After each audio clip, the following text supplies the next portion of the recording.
इटावा में कोई प्रशासन एक्शन नहीं ले रहा। परेशानी बहुत होती है। जैसे कि काम करके हम वजन कोई रख के चलते हैं, जैसे चलते हैं कोई गाय का झुंड आ गया तो हम उससे बचने के लिए प्रयास करते हैं। लमसम ऐसे ही 15-20 लोग घायल होते हैं। अच्छा। गांव में लमसम ऐसे 100-150 गाँव है, वो ऐसी फसल खड़ी बर्बाद करते हैं। ये जानवर जो ये हिंदुस्तान का ये जो है हिंदुस्तान का पालतू जानवर माना गया। पूजा भी होती है इनकी, लेकिन आदमी जो है मार देता है, टक्कर मार देता है, कि खून वगैरह निकल आता है। मुख्यमंत्री का आदेश कि 31 मार्च तक आवारा गौवंश आश्रय स्थल में पहुंचाए जाएं, लेकिन पशुपालन विभाग कितना सक्रिय रहा, क्या आवारा गौवंश पहुंचे, इसका वास्तविक जो दृश्य है वो मेरे पीछे आप देख सकते हैं। यहाँ पर लगभग पूरे अगर आप देखें वहाँ सांड और 4-5 गाय हैं, यहाँ पर भी बहुत सारे आवारा गौवंश हैं, लगभग 1 दर्जन से अधिक। तो मेरे पीछे आप खुद ही देख पा रहे होंगे कि कोई पॉलीथीन खा रहा है तो कोई सब्जी का स्क्रैप जो भी खराब सब्जी है उसको खा रहे हैं।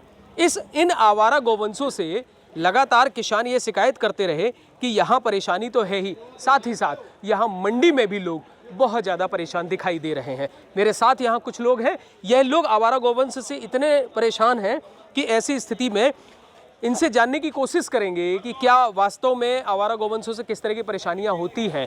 क्या नाम है आपका? ऋषि कुमार। कहाँ के रहने वाले हैं? उदयपुर आगे। तो ये बताओ, आवारा गौवंश की जो बात कही जा रही है कि आवारा गौवंश 31 मार्च तक सब आश्रय स्थल पे पहुँच जाने चाहिए, कोई दिखना नहीं चाहिए सड़क पर, क्या आपको ऐसा लग रहा है? नहीं, कुछ नहीं हुआ। क्या स्थिति है? बिल्कुल वैसी स्थिति है जो पहले की है। गांव में लमसम ऐसे 100-150 गाँव है, वो ऐसी फसल खड़ी बर्बाद करती हैं। तो फिर अब आज की बात करें तो ये जो मंडी में भी हम देख पा रहे हैं पीछे। हाँ बिल्कुल, मंडी में तो क्या स्थिति बनी हुई है? स्थिति इतनी मंडी में 100-200 गाय होगी। तो फिर कितनी परेशानी हो रही है? परेशानी बहुत होती है।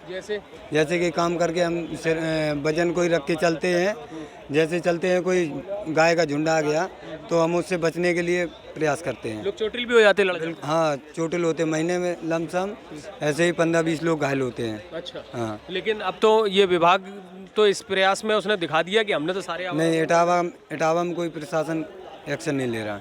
क्या नाम है आपका? संगीत कुमार। संगीत, ये बताओ कहाँ के रहने वाले हो? अकबरपुर।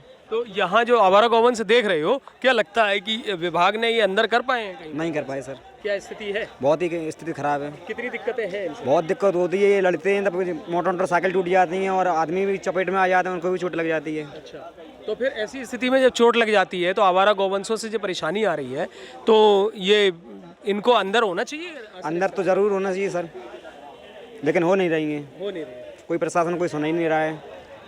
क्या नाम है भैया आपका? संदीप कुमार सर। कहाँ के रहने वाले हैं? यहीं के हैं, इटावा के। तो ये बताइए, आवारा गौवंश की बात कही जा रही है कि आवारा गौवंश 31 मार्च तक अंदर हो जाना चाहिए था, ये मुख्यमंत्री ने कहा। क्या आपको लग रहा है कि आवारा गौवंश कुछ हो पाए यहाँ पर?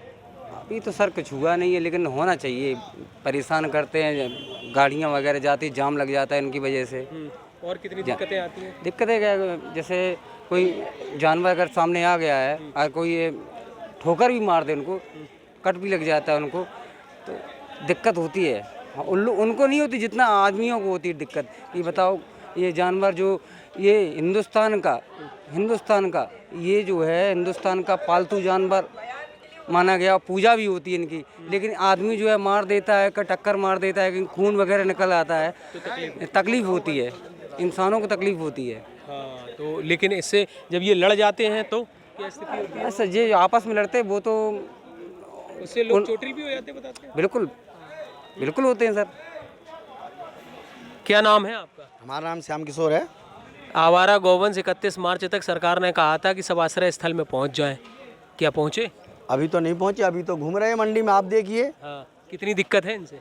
दिक्कत तो मान लो, हमें तो कोई दिक्कत नहीं वैसे। अब कुछ गंदियां होती हैं, जो सब्जी फेंकती है वो खा जाते हैं, और लोगों को दिक्कत हो सकती है। लेकिन मान लीजिए अब जैसे ये लड़ जाए, तब लड़ जाए तो किसी को चोट लग सकती है, उसका बचाव स्वयं करना पड़ेगा आदमी को। तो ऐसी स्थिति में जो सरकार की मंशा है कि ये निराश्रित जितने घूम रहे हैं इनको सब आश्रय स्थल पे पहुंचाया जाए, पहुंचाना चाहिए, और सरकार प्रयास भी कर रही है। ऐसा तो है नहीं सरकार नहीं प्रयास कर रही, नीचे कर्मचारी उस बात को ध्यान नहीं दे रही।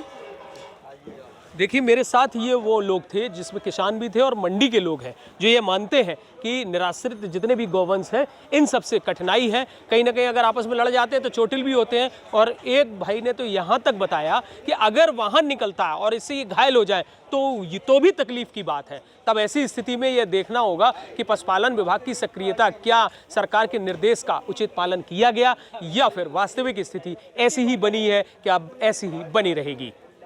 अमित तिवारी, यूपी तक, इटावा।